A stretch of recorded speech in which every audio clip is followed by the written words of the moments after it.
Installez maintenant l'application Français dans le monde sur votre mobile. La radio en direct et tous nos podcasts partout avec vous.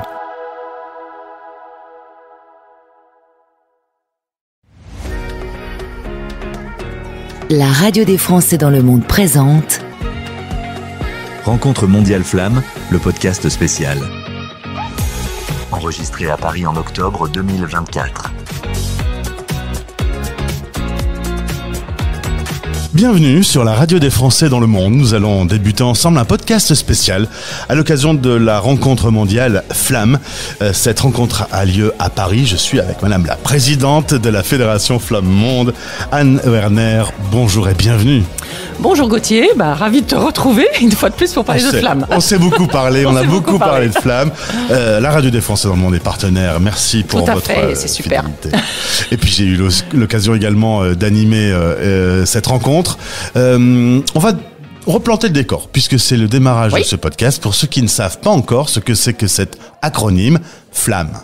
Alors, Flamme, pour ceux qui n'en auraient pas entendu parler encore, ça peut arriver. C'est dommage. C'est dommage. Et on va rattraper ça. Donc, c'est français, langue maternelle.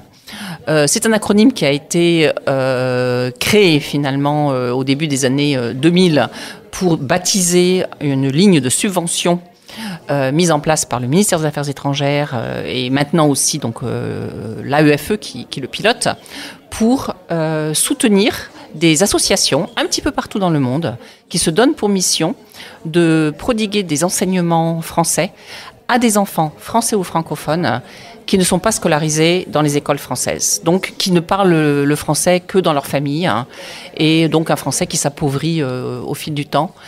Et donc on leur donne la possibilité d'enrichir le français, de le pratiquer en dehors de la famille. Enfin, il y a énormément d'objectifs dans Flamme. C'est français langue maternelle. Français langue maternelle. Et donc c'est pas l'école. Alors c'est pas l'école, non. Il peut y avoir des associations, il y en a beaucoup à travers le monde, qui ont des méthodes très différentes. Ça peut être le samedi matin, ça peut être le mercredi, oui. Ça peut être de façon ludique, ça peut être sous forme de classe. Oui. Vous laissez cette diversité.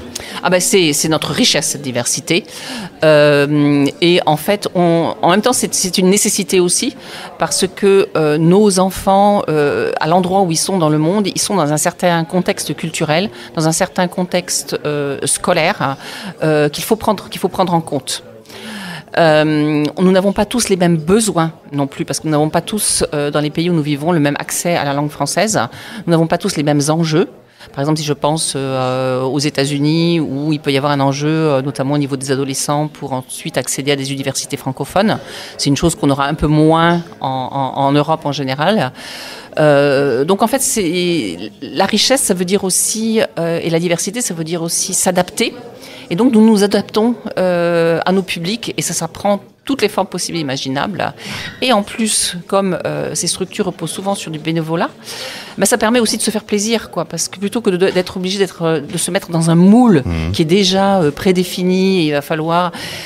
Les gens qui viennent travailler avec nous ou pour nous, qu'ils soient payés ou qu'ils ne le soient pas, ils ont une grande liberté et ils prennent plaisir à ce qu'ils font parce que justement ils ont cette liberté. Alors maintenant il y a beaucoup d'associations à travers le monde, il a fallu un peu organiser tout ça parce que parfois il faut avoir un petit peu d'aide avec un peu de subvention, oui. Un peu de méthode pour apprendre, il faut s'organiser. Et donc d'où la naissance de la Fédération Flamme Monde. Oui. Il existe aussi par ailleurs 2 autres fédérations qu'on va inviter dans ce podcast et qui vont s'exprimer pour la partie Angleterre, Royaume-Uni et la partie USA. Et toi, tu es la présidente de la Fédération Flamme Monde. Flamme Monde, qui est une toute jeune fédération. Alors, c'est une association aussi, c'est une association loi de 1901. Et en fait, elle n'a été créée officiellement que fin 2021. Et elle n'a pu commencer ses véritables activités opérationnelles telles qu'on les connaît maintenant que fin 2022, début 2023, grâce justement à un soutien financier du ministère qui nous a permis vraiment de décoller. C'est né cette idée, elle a germé pendant les années Covid finalement. Jusqu'à présent, enfin du moins avant, il y avait effectivement deux fédérations au niveau régional, au Royaume-Uni et aux États-Unis. Et puis pendant la période Covid, on s'est toutes retrouvés un peu le bec dans l'eau, quoi. Du jour au lendemain, confinement, etc. On a tous dû improviser. Et c'est là que des associations ont commencé à se parler à travers le monde. On a découvert Zoom à l'époque et on avait du temps.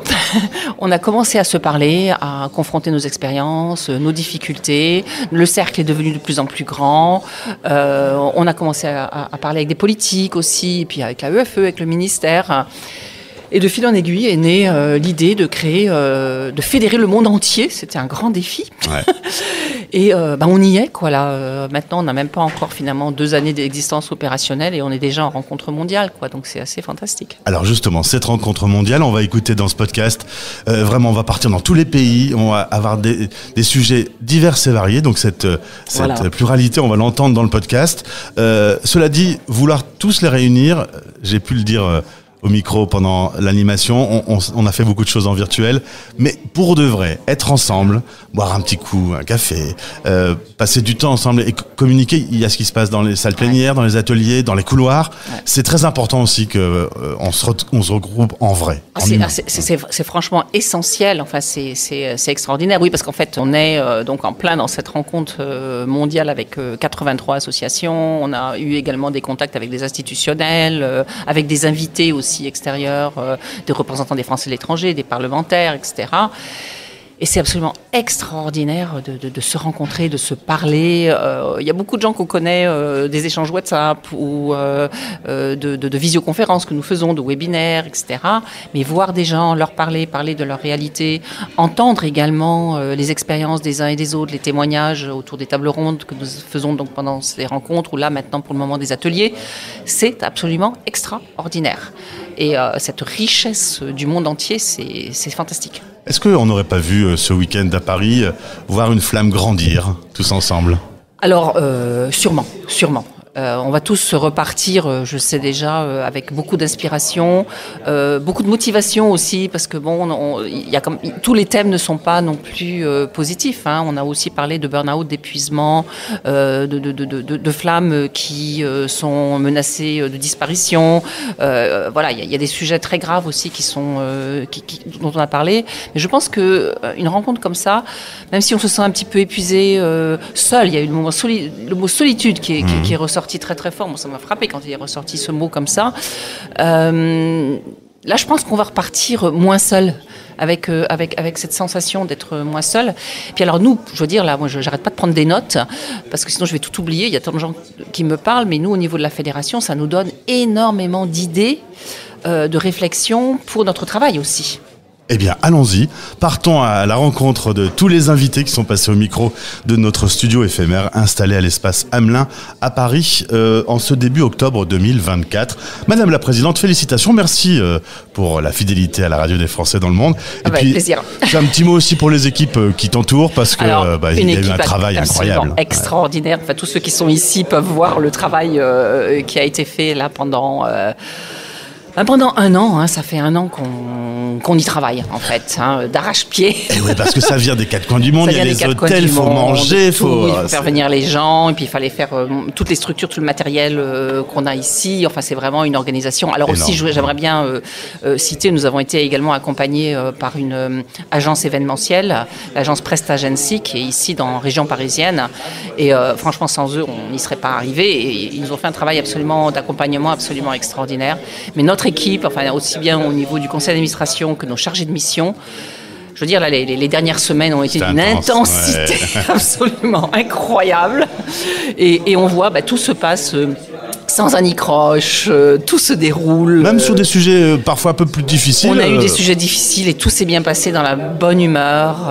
J'ai quelqu'un qui était ici hier en invité et qui m'a envoyé un super WhatsApp en me disant que c'était pas seulement l'organisation, mais qu'on sentait aussi toute cette bienveillance de ce réseau qui était très palpable, cette passion, cet enthousiasme, et que donc les invités l'ont ressenti. Eh bien, chers auditeurs, écoutez maintenant cette passion. Écoutez cette passion. Au micro de la radio de notre studio. Merci Anne et à bientôt. Mais à très bientôt.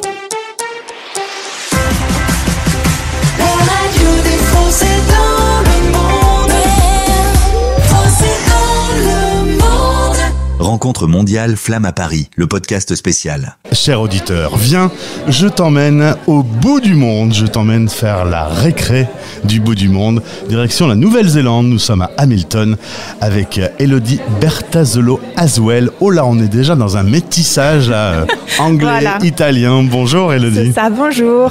Alors, papa est italien et ton mari est néo-zélandais. C'est ça, et il est maori aussi. Et il est maori. Ouais. Comment tu as fait pour le rencontrer? Parce que tu sais que c'est de l'autre côté de la planète. Ouais, alors bon, pour faire très court, parce que c'est une longue histoire, mais on s'est rencontrés à Bali, et puis après moi je suis venue en Nouvelle-Zélande, puis après on a déménagé en France, puis après on est retourné en Nouvelle-Zélande, voilà. Alors au final, ton cœur bat pour quelle zone du monde? Partout, ouais. Pour la France et pour la Nouvelle-Zélande. Et la qualité de vie en Nouvelle-Zélande, c'est vrai qu'on a du mal à se projeter depuis Paris aujourd'hui, de vous voir la tête en bas là. Ouais, on a une bonne qualité de vie. On le dit tout le temps. Ouais. Non, faire grandir des enfants en Nouvelle-Zélande, c'est très sympa. Ouais. Maintenant, il n'y a pas une grande communauté de Français. Non. Vous êtes une petite association Flamme, avec une 40aine d'élèves. C'est ça. Important, cela dit, de leur donner la possibilité de parler français.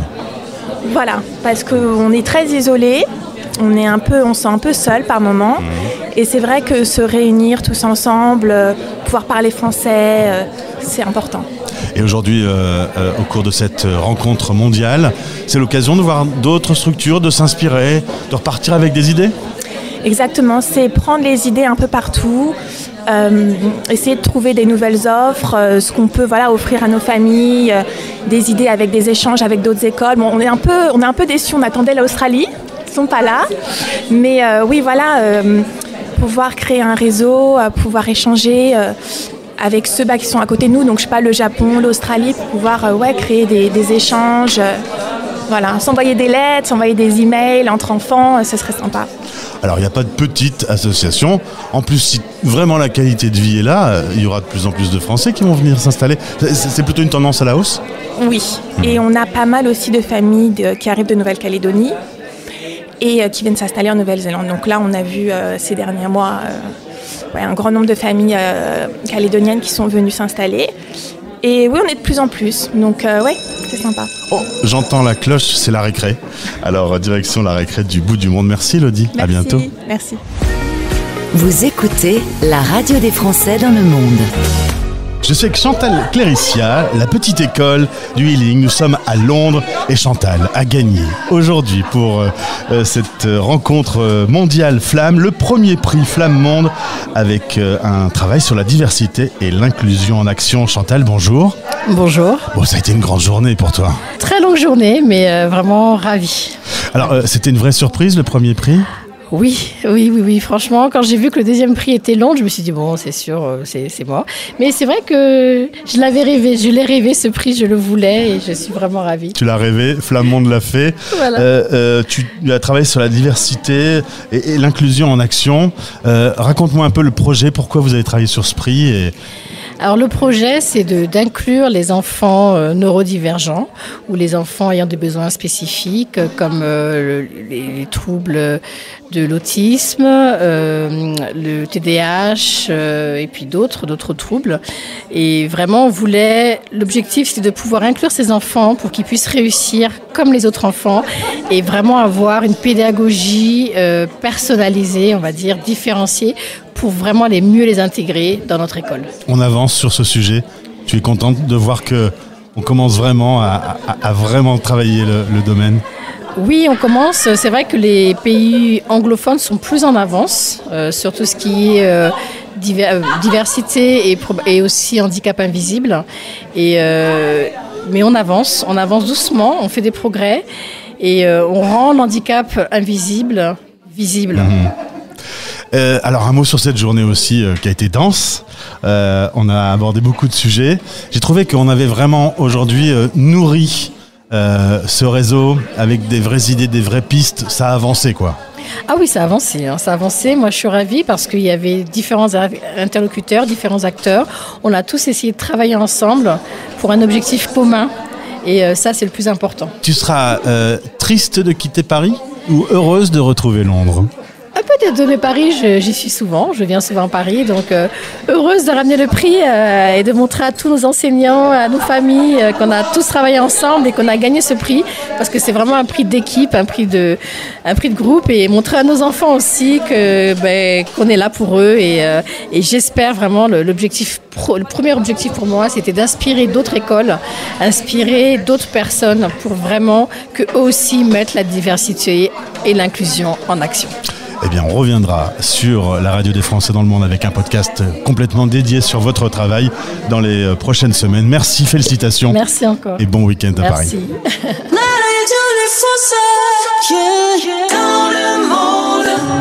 Installez maintenant l'application Français dans le monde sur votre mobile. La radio en direct et tous nos podcasts partout avec vous. Christine Terme est mon invitée, la fédération Flamme USA. Alors, nous voilà aux États-Unis. On va beaucoup parler des États-Unis dans les prochains jours. Hein. Ouais. Tu es prête à vivre cet événement? Oui. Je manquerai pour rien au monde. Tu votes pour l'élection française en France, oui, bien sûr, au consulat. Et là, tu vas suivre. Et là, on va suivre, On a déjà nos voisins qui se manifestent assez fermement. Ils aiment revendiquer. Oui. Alors, on va revenir sur le sujet de Flamme, puisqu'on a éclairé les 3 fédérations au cours de ce séjour incroyable.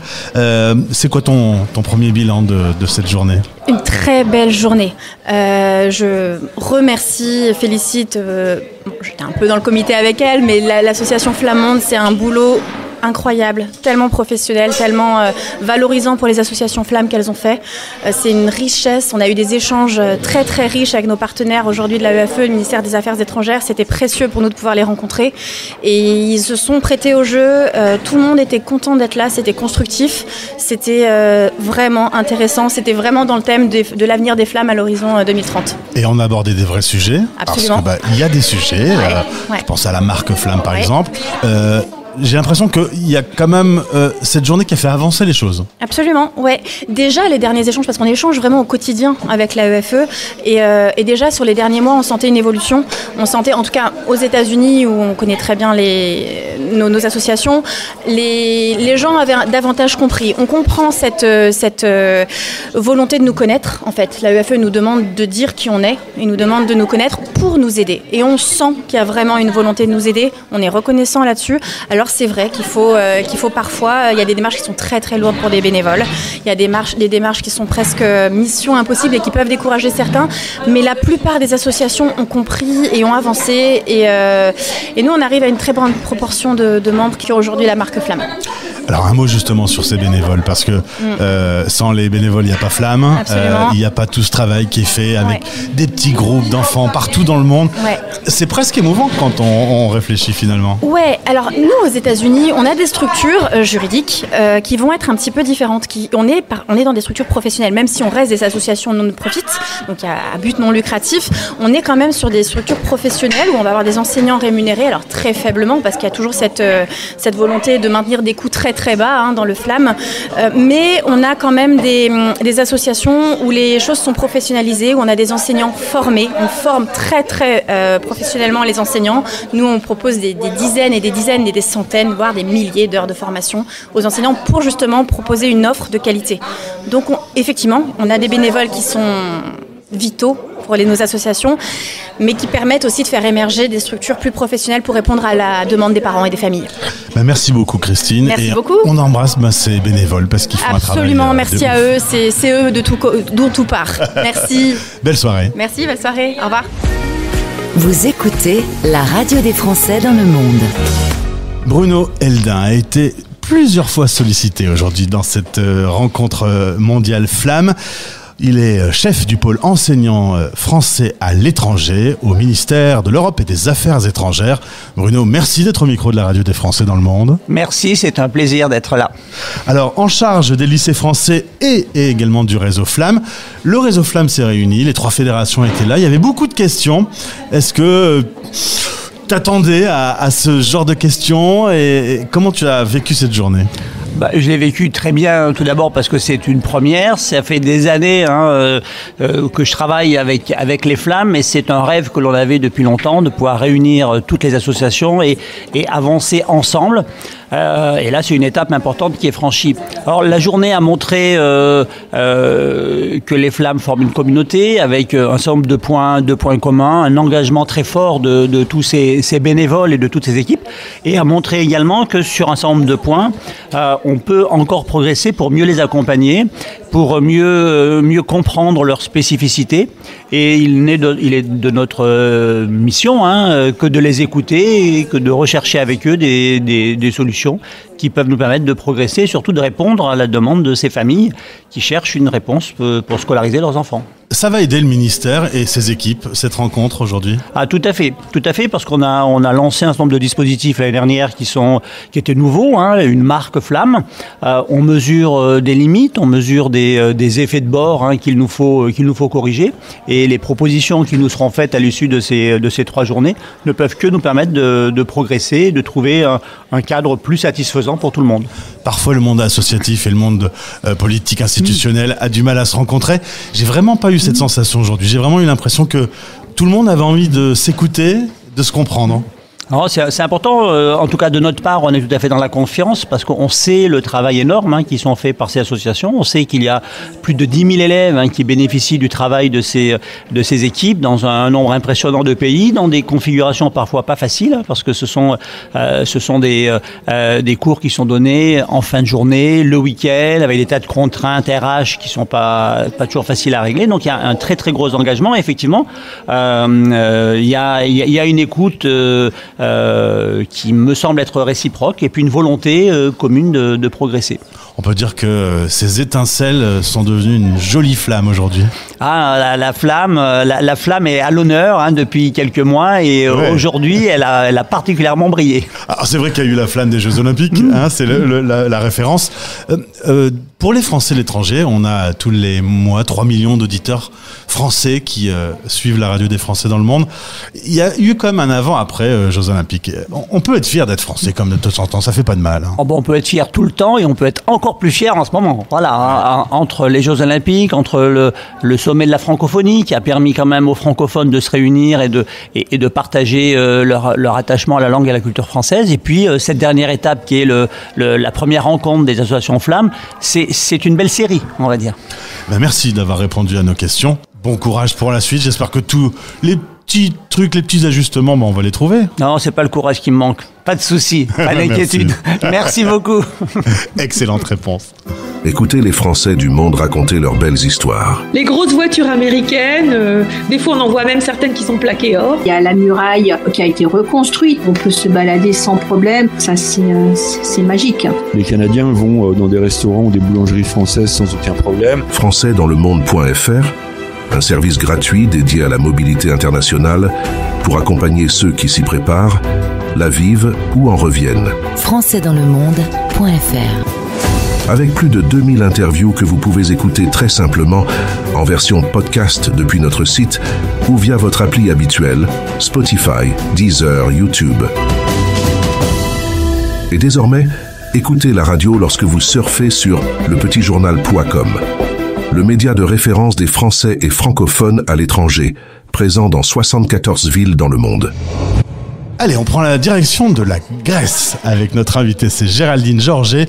Il y a le nom grec aussi, puisque tu as rencontré ton mari en France. Voilà, c'est ça, Kyprianos.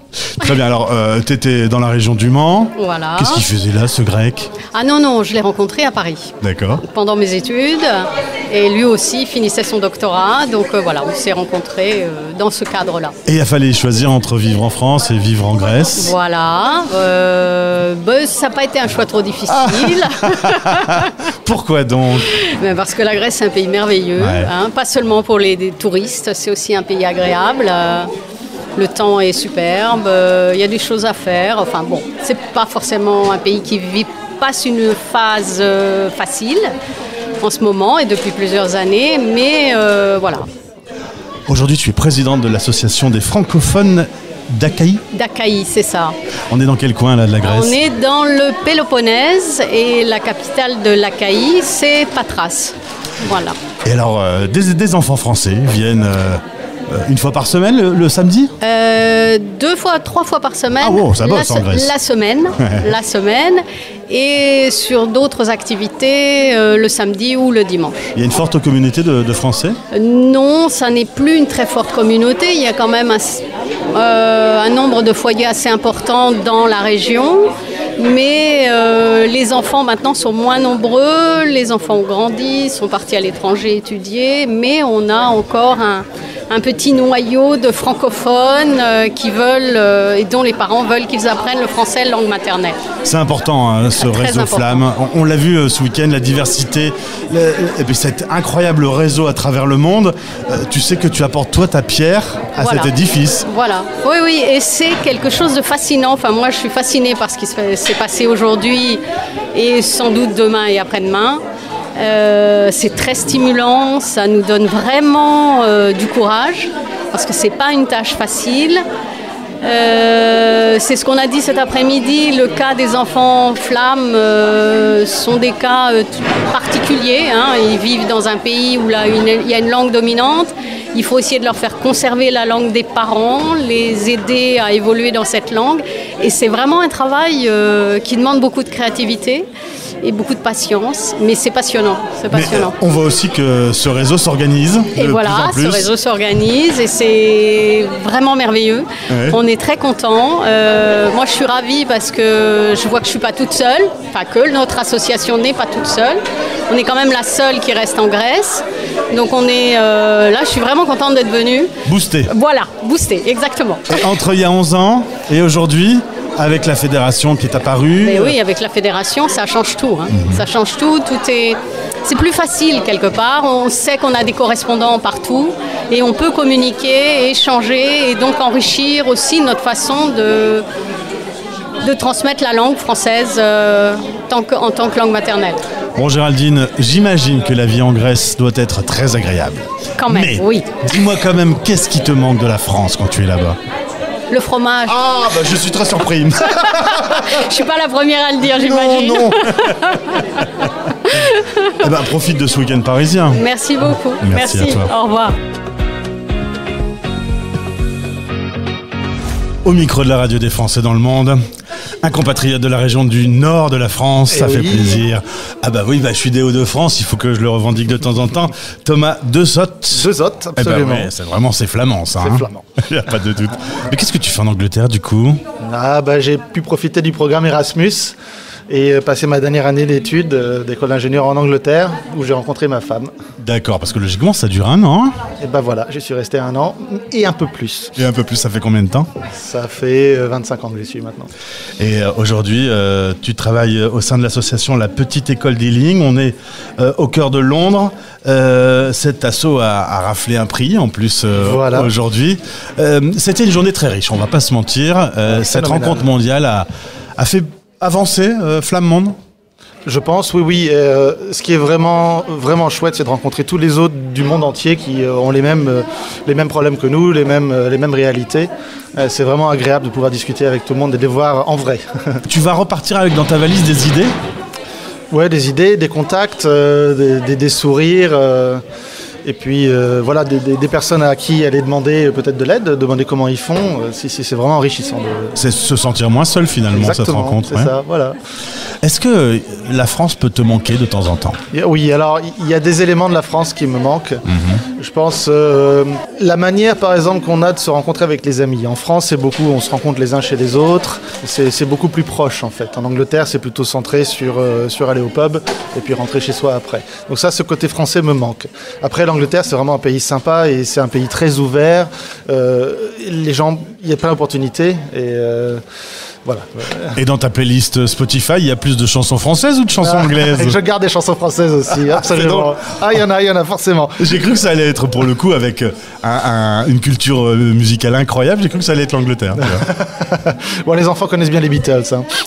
J'imagine, c'est comme le plus grand groupe du monde. Merci Thomas, bravo, tu féliciteras toutes les équipes pour le prix que vous avez raflé. Merci. Et puis bon courage pour la suite. Super, merci. Pour moi, la radio des Français dans le monde, c'est le média pour vivre une expatriation réussie.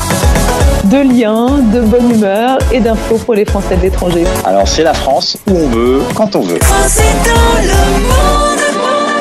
françaisdanslemonde.fr. Direction le Royaume-Uni avec Lamarelle, qui est président de Lamarelle et vice-président de Parapluie Flamme. On a beaucoup entendu de Parapluie Flamme aujourd'hui. Il s'appelle Roch Miambazila. Oui, très bien. Merci. Bonjour Roch, bienvenue. Bonjour. Alors, une grande journée pour les Parapluies Flamme. Très grande journée et excellente journée également. Donc, on a senti que cette journée avait fait grandir Flamme. La Flamme a grandi. La Flamme a grandi, donc c'était une journée qui a permis donc de présenter ce qu'étaient les écoles Flamme, puisqu'on a commencé par qu'est-ce que c'est que Flamme. Donc c'était très très bien et ça permet également de mettre les Flammes en avant et de voir que même réparties un peu partout dans le monde, elles sont capables de se réunir, de se rassembler et puis de pouvoir profiter et bénéficier des expériences des unes et des autres. Et donc des dizaines d'enfants qui apprennent le français. Voilà. C'est quand même environ 5000 enfants, c'est voire énorme. Un peu plus, tous les samedis qui se réunissent pour apprendre le français. Et donc du coup, cette sensation quand même qu'on fait un travail qui est parfois difficile, le samedi parfois on n'a pas forcément envie, mais qui devient extrêmement concret quand même. Oui, effectivement, puisque du coup, ça permet à ces enfants de conserver un lien avec la langue française et avec la culture française. Et donc, eux qui sont dans un environnement où ils sont à l'école anglaise, c'est très très bien. Et à la fois pour les parents et à la fois pour les enfants. L'Angleterre, ces dernières années, a quitté l'Europe. Est-ce que votre quotidien au Royaume-Uni a changé ? Donc là où, au niveau des associations Flamme, on sent la différence, c'est au niveau des recrutements. Donc on ne recrute plus aussi facilement, par exemple les filles au pair qui pouvaient venir nous aider, maintenant c'est très compliqué. Mais l'enthousiasme à la fois des professeurs, donc des parents est resté la même. Alors on peut peut-être faire un appel, il y a peut-être des auditeurs qui vivent au Royaume-Uni et qui pourraient venir vous rejoindre, vous aider, apporter leur pierre. Avec grand plaisir, à ce moment-là il suffit de taper Parapluie Flamme sur votre moteur de recherche préféré, qu'on ne citera pas, mais et donc nous contacter et nous ensuite selon l'endroit où vous vous situez, on peut vous mettre en contact avec des écoles, des associations Flamme. Tu as un prénom pour faire de la radio, tu t'appelles Roch. Oui, Roch, oui. C'est quoi ton morceau de rock préféré ? Mon morceau de rock préféré I Will Rock You. Ah bah ouais, c'est quand même pas mal du Freddie Mercury. Exactement. Merci beaucoup d'avoir témoigné. Merci. Et bon week-end à Paris. Merci, bon week-end à toi. Vous vous préparez à vivre la grande aventure de la mobilité internationale ? Écoutez nos podcasts Vivre à et profitez de l'expérience des Français installés dans les 50 villes les plus appréciées des expatriés. Vivre à l'île Maurice, à Shanghai, à Montréal, à Marrakech. Le podcast Vivre à, animé par Olivier Delorme, est à retrouver chaque week-end sur votre radio ou depuis le site officiel. françaisdanslemonde.fr. Podcasts également disponibles sur Deezer, Apple Podcasts, YouTube, Spotify. Vivre à. Le podcast essentiel pour réussir son expatriation. Je vous emmène à Barcelone. C'est pas désagréable de s'y rendre avec Elena Tuillier qui est mon invitée. Bonjour et bienvenue sur la radio des Français dans le monde. Bonjour, merci de l'accueil. Elena, on a vu au cours de cette rencontre mondiale Flamme, on a vu ton film qui s'appelle Des mots en héritage. C'est vraiment l'occasion de découvrir ce qu'est le réseau Flamme et tous ses atouts, toutes ses richesses. C'est un film qui avait pour but en tout cas de découvrir l'intérieur des classes et aussi l'envers du décor. Qui sont les acteurs des Flammes, comment on construit les associations et notre avenir. Et puis parfois c'est difficile, parfois on manque de ressources, parfois on manque de courage, on a le bénévolat qui fatigue un peu. Tu as voulu tout montrer, toutes les facettes dans le reportage, dans ce film. J'ai voulu être la plus exhaustive possible, en tout cas. Ce qui était difficile, c'est que j'avais accès qu'à une seule association, mais je voulais arriver à parler de toutes les associations. Donc voilà, c'était trouver le chemin pour arriver à parler au plus grand nombre de personnes. Elena, comment les auditeurs de la radio peuvent voir Des mots en héritage aujourd'hui ? Alors, pour le moment, il n'est pas encore disponible parce qu'il est parti en festival et puis j'attends de voir s'il n'y a pas une possibilité pour pouvoir organiser des projections, justement, dans les villes où il y a des associations. Mais dans le futur, je pense qu'il sera disponible à la demande. Mais si des associations partout dans le monde entendent cette interview, ils peuvent te contacter complètement pour pouvoir projeter une le projection, voilà, à un petit prix associatif. Eh bien, le lien pour pouvoir te contacter est disponible dans ce podcast. Merci à toi. Félicitations pour le travail. Mais de rien, avec plaisir. Je t'ai un peu taquiné hier au micro parce que le reportage nous emmène à Barcelone, qui était le jour où tu as filmé sous un ciel gris. Quel bonheur. Complètement. Entre l'automne, l'hiver et l'été. Quel bonheur de voir cette ville de temps en temps sous la pluie. La pluie, parce que c'est quand même rare. C'est vrai que la vie à Barcelone est plutôt agréable. Ah oui, complètement. Je suis d'accord. Merci beaucoup et félicitations. Bienvenue sur la radio des Français dans le monde. Au micro de la radio des Français dans le monde, Ahmed Kiraz, le Cercle français en Turquie.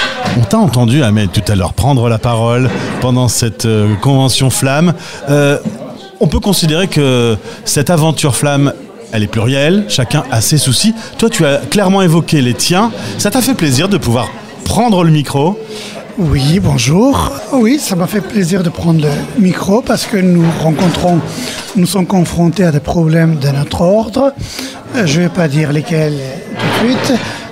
Et donc, d'en parler, d'échanger, c'est toujours important et ça nous aide. Et clairement, être venu aujourd'hui, tu as la sensation profonde que les choses vont avancer? Oui, j'ai la sensation profonde que les choses avancent puisqu'on fait part des problèmes qu'on rencontre, on profite des expériences des autres, des solutions des autres. Donc tout ça, ça nous aidera à trouver des solutions, peut-être à faire des propositions. Et aujourd'hui, sur le sujet précisément de la Turquie, on a parlé du rôle des associations, les politiques de chaque pays qui peuvent varier. C'est difficile d'harmoniser tout un réseau alors que chacun a ses propres problèmes. C'est difficile. Il faut prendre les cas par cas, individuellement. En Turquie, certes, nous avons des associations, plusieurs associations. Il y a des très vieilles associations créées en 1890. L'Union française, par exemple, qui existe, qui organise des activités ludiques pour les enfants, etc. Mais le besoin d'une association Flamme comme le Cercle français était patent et on a ressenti ce besoin-là puisque ces 10 dernières années, beaucoup de couples franco-turcs, de jeunes couples franco-turcs sont allés s'installer en Turquie. La situation économique qui était florissante au début des années 2000 et 2010 en est pour quelque chose. Et donc, on a beaucoup de petits franco-turcs qui vivent dans différentes villes d'Anatolie. Et c'est important de leur transmettre le français aujourd'hui. Effectivement, parce que nous avons 2 écoles françaises en Turquie, à Istanbul et à Ankara. Et la Turquie, c'est un grand pays. Et ailleurs, il n'y a pas d'école française. Donc on a des enfants à Bodrum, à Antalya, pour ne citer que les villes connues, à Izmir, etc., où il n'y a pas d'école française. Ces enfants sont scolarisés dans le système éducatif turc et il n'y a que les parents qui sont là pour leur inculquer le français. Et ce n'est pas suffisant. Donc les flammes, c'est nécessaire et il fallait agir. Et ben voilà, en tout cas ta parole a été entendue aujourd'hui. Merci Ahmed pour ton témoignage et bon week-end à Paris. Merci à vous, merci et puis au revoir. Mettons en lumière les partenaires de cet événement. En l'occurrence, on va s'intéresser à ce trophée Flamme qui a été remis aujourd'hui. 3 trophées qui ont été offerts. Eh bien, dans le jury, il y avait Gaëlle Bourgeot. Gaëlle, bonjour. Bonjour. Tu es une habituée au micro de la radio des Français dans le monde. J'aime venir. Alors, faut dire que la dernière fois, c'est toi qui gagnais un prix. C'est tout à fait ça. En 2023, j'ai gagné le trophée éducation des Français de l'étranger. Avec lepetitjournal.com. C'est ça, remis par le CNED. Et aujourd'hui, c'est toi qui étais dans le jury pour remettre des prix. Alors, on a vécu une journée assez dense. On a beaucoup parlé de toutes ces associations à travers le monde. Tu as appris des choses aujourd'hui ? J'ai pas appris, mais j'ai vu. J'ai vu des individus super impliqués, des bénévoles.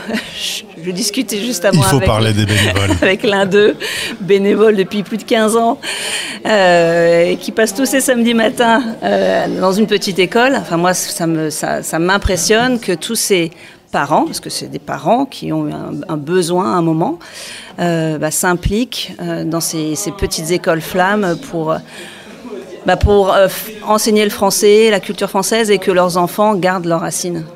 En tant que juré, tu as vu des projets. Quand tu voyais les films, tu disais ils ont quand même des idées incroyables. Oui, de belles idées, des idées qui sont duplicables. J'en parlais avec le grand gagnant.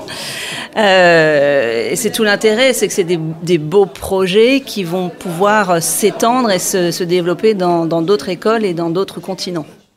C'est quoi la France poursuit son développement aujourd'hui. Tu t'adresses spécifiquement justement aux écoles. Tout à fait. C'est quoi la France? Notre plateforme de ressources pédagogiques sur la culture française permet aux enseignants de travailler, d'enseigner le français et la culture française aux enfants de 6 à 11 ans. C'est des ressources clés en main qui leur facilitent la vie.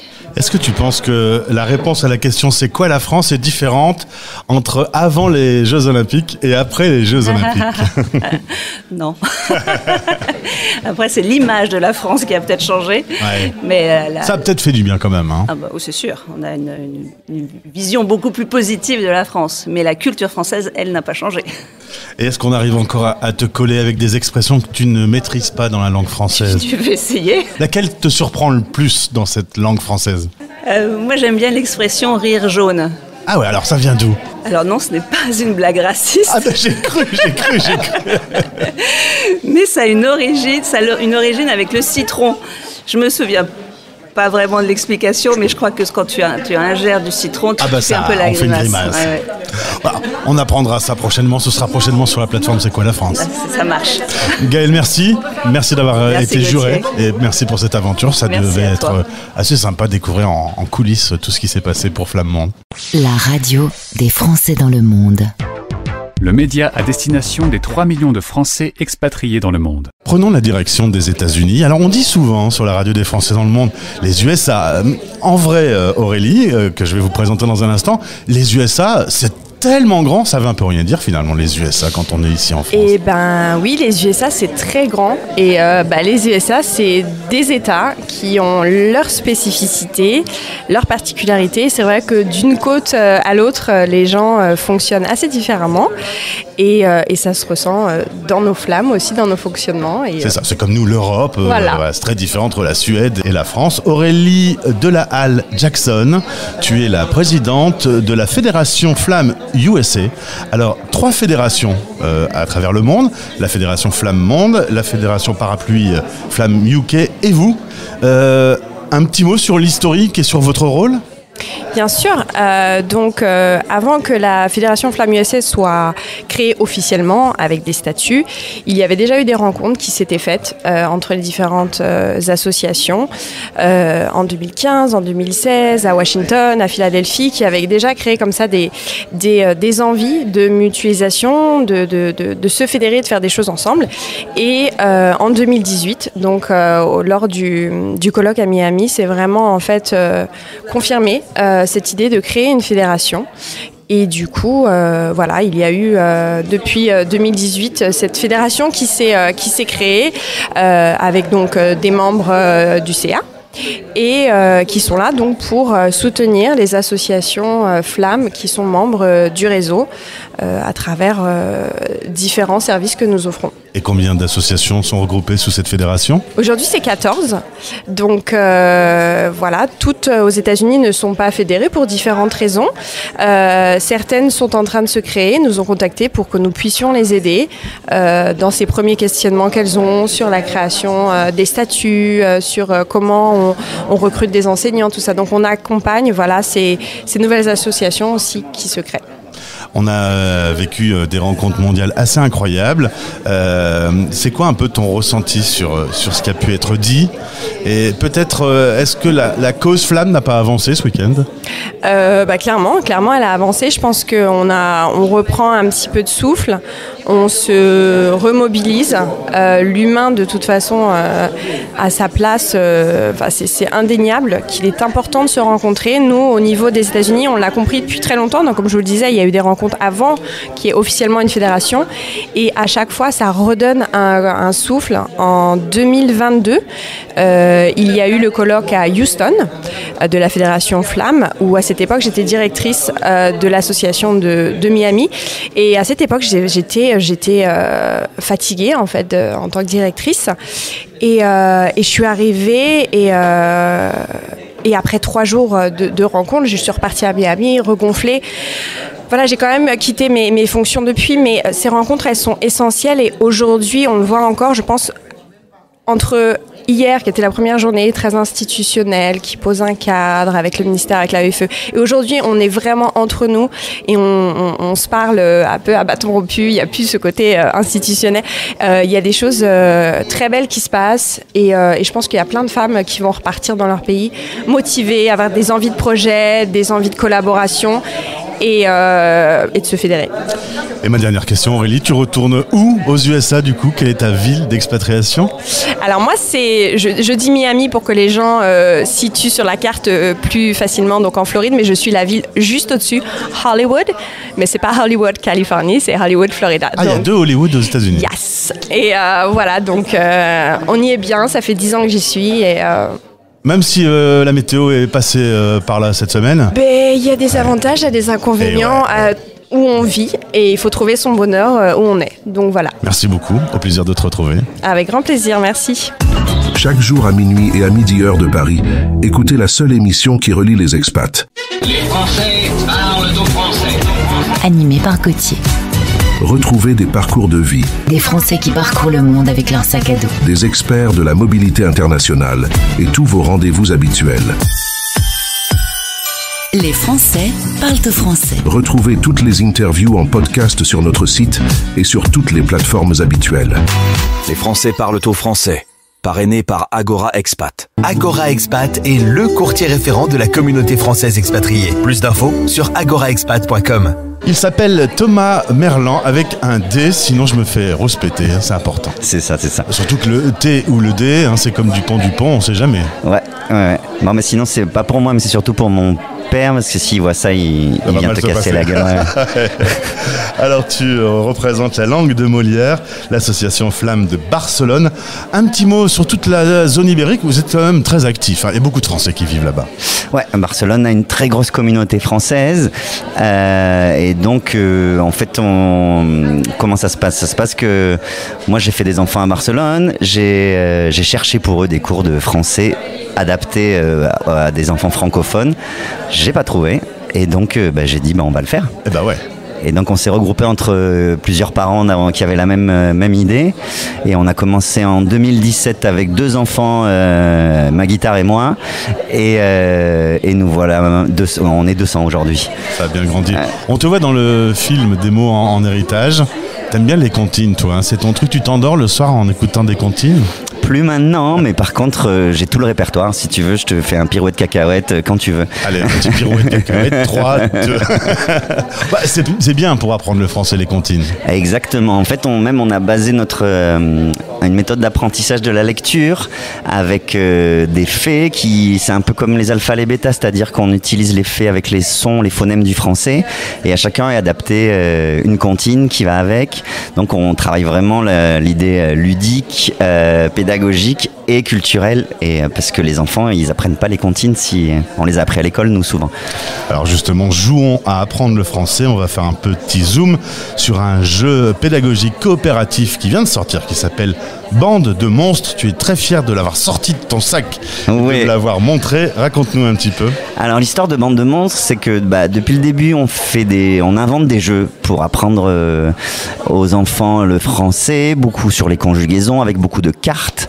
On a eu un projet subventionné par l'AEFE pour faire vraiment un jeu de société avec les enfants sur le thème des bêtises. Donc les enfants ont écrit les bêtises et en fait on conjugue des bêtises plutôt que de conjuguer des phrases de bateau, et du coup les enfants s'éclatent, ils sont en coopération contre le prof et enfin le prof joue. Et ça, c'est assez génial parce que d'habitude, on fait des jeux, c'est les enfants qui jouent et le prof est un peu arbitre. Et là, le prof joue. Alors, ça peut être une bonne idée pour les associations Flammes qui nous écoutent d'avoir le jeu pour faire des ateliers le mercredi. Exactement, donc là demain nous présentons le jeu en salle plénière et nous allons poser la question, est-ce que les associations Flammes sont intéressées et peut-être qu'on pourrait faire un financement participatif pour que toutes puissent en avoir un. Merci beaucoup Thomas, tu embrasseras ton papa et tu lui diras que je n'ai pas oublié le dé. Bravo. Merci. Vous écoutez la radio des Français dans le monde, c'est le podcast spécial Rencontre mondiale Flamme. C'était à Paris, c'était un bel événement et on va débriefer ce moment avec Sophie Gavrois-Karnavos. Ça c'est grec. Ça c'est grec. Non mais tu me l'as dit avant. Je suis tricheur. Tu es la présidente de la fédération Parapluie Flamme UK. Alors on en a parlé pendant ces rencontres. 3 fédérations, États-Unis, Monde et UK. Beaucoup de Français sur le Royaume-Uni. Beaucoup de Français sur le Royaume-Uni, oui. Londres c'est un deuxième Paris. Je ne sais pas combien on est, mais on est vraiment très nombreux. Et donc beaucoup d'assauts à coordonner, à aider, à accompagner. Oui, surtout à aider, à soutenir, accompagner et leur fournir des formations pour leurs profs, pour leur comité. Et puis aussi, on fournit des spectacles pour que la culture aille vers les enfants et que les enfants aient des émotions positives liées avec le français. Que ce ne soit pas seulement des cours de conjus et des cours de grammaire. Rendre la chose un peu ludique. Rendre la chose ludique et puis leur faire vivre des émotions fortes et positives qui font que ah oui, j'aimais bien le samedi. En parlant d'émotions fortes et positives, j'ai l'impression que ça pourrait presque être un peu le bilan de cette rencontre, puisqu'on conclut le podcast ensemble. On a beaucoup parlé de tous les sujets facilement, avec le sourire, avec gravité parfois aussi, parce que avec des larmes parfois. Parfois des larmes. Tout n'est pas toujours simple dans le monde associatif, avec les bénévoles, la fatigue, les subventions, l'arrêt des subventions. Enfin, on sait que la vie n'est pas un long fleuve tranquille quand on est dans un réseau Flamme. Ouais, tout à fait. On a quand même commencé sur des choses graves. Il y a eu pas mal d'émotions sur la première journée et puis sur la matinée du samedi, où il y a des choses qui sont un petit peu tristes. On a vu que beaucoup de bénévoles se sentaient seuls, se sentaient isolés et un peu usés. On a vu quand même qu'il y avait des gens qui étaient assez motivés pour rester plus de 10 ans ou 10 ans et plus dans leur association. Donc il y a quand même des points positifs et puis je pense que les gens ont trouvé ici une superbe synergie, se sont rendus compte qu'ils n'étaient pas seuls dans leur solitude, qu'ils n'étaient pas seuls dans leur galère et je pense que c'est vraiment un des grands points positifs de cette rencontre, c'est que finalement c'est dur mais on n'est pas seul. Et je pense qu'ils ont trouvé des gens avec qui partager et peut-être trouver des solutions. Alors ces assos ont quand même une belle mission de porter la langue française. C'est pas une mince affaire. C'est vrai que parfois le terme de l'usure est apparu parce que mené à bien avec des problèmes de financement, des problèmes de salles pour se réunir, etc. C'est des petits détails, mais mis bout à bout, il faut quand même du courage pour y aller. Oui, il faut plus du courage. Il faut, je crois que. Et de la passion. C'est surtout je pense que c'est surtout de la passion et puis cette envie de transmettre en fait, cette culture ou ces cultures francophones et puis d'équiper nos enfants d'une double richesse ou d'une triple richesse, s'ils ont 3 langues ou même plus. Mais effectivement, il faut marier cette passion, il faut marier parfois des difficultés et puis il faut aussi savoir justement s'organiser en fédération ou se tourner vers des fédérations et puis aller à la pêche aux tuyaux, aux infos, aux expériences déjà vécues. Et là, il y a eu des ateliers où on s'est rendu compte qu'il y avait des idées auxquelles on n'avait pas pensé. Et des fois, c'est difficile, mais finalement, il y a peut-être quelqu'un dans le réseau qui a vécu la même difficulté juste avant nous et qui aura trouvé des solutions ou aura trouvé des partenaires sur place. Enfin, il y avait vraiment plein d'échanges de tuyaux et d'idées, de stratégies. Le Royaume-Uni, c'est quand même le berceau d'une pop culture qui a irradié le monde. Cela dit, la France s'est pas trop mal débrouillée ces derniers temps. En électropop. Il y a eu l'électropop, la French Touch, il y a les Jeux Olympiques qui ont marqué quand même. Sans doute que les enfants ont dû suivre un peu ce qui a pu se passer en France à ce moment-là. Les assos Flammes aussi. Tout ça, c'est quand même des fiertés françaises. Même quand tu es là-bas en Angleterre, tu penses souvent à la France et à ces belles valeurs de notre culture. Oui, tout à fait. Et puis, j'arrête pas de dire tout à fait. Les enfants, souvent, les enfants flammes ont deux équipes, soit c'est du rugby, soit du foot, mais il y aura toujours une équipe locale et une équipe et l'équipe de France ou une équipe comme le PSG ou Marseille. Donc oui, il y a les Jeux Olympiques. Vraiment, il y a eu un engouement aussi au Royaume-Uni. Les gens ont suivi. C'était quand même assez différent cette année, donc c'était chouette de voir Paris tout le temps dans toutes les épreuves. Donc ça a été très riche et il y a pas mal de nos élèves flammes qui ont suivi et on a fait des activités autour des Jeux Olympiques aussi. Donc on a essayé de maintenir aussi cet engouement. Alors il y avait une flamme des Jeux Olympiques, il y a ce week-end flamme qui se termine. Finalement, on a une conclusion qui est plutôt happy de ce qui s'est passé. Ah ouais, totalement.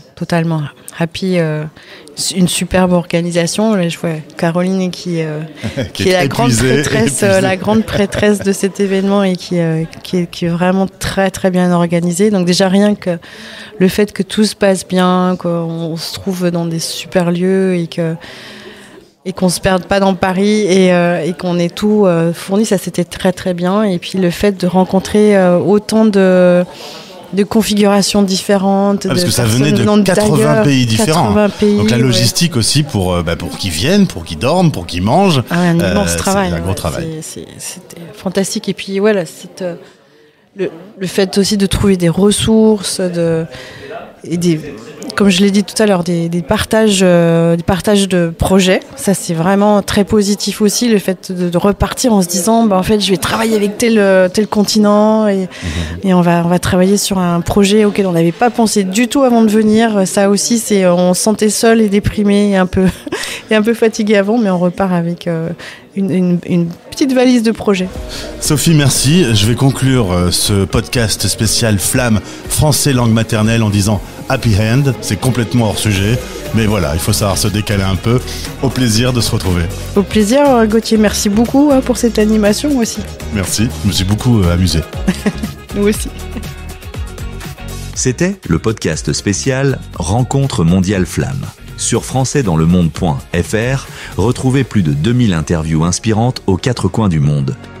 françaisdanslemonde.fr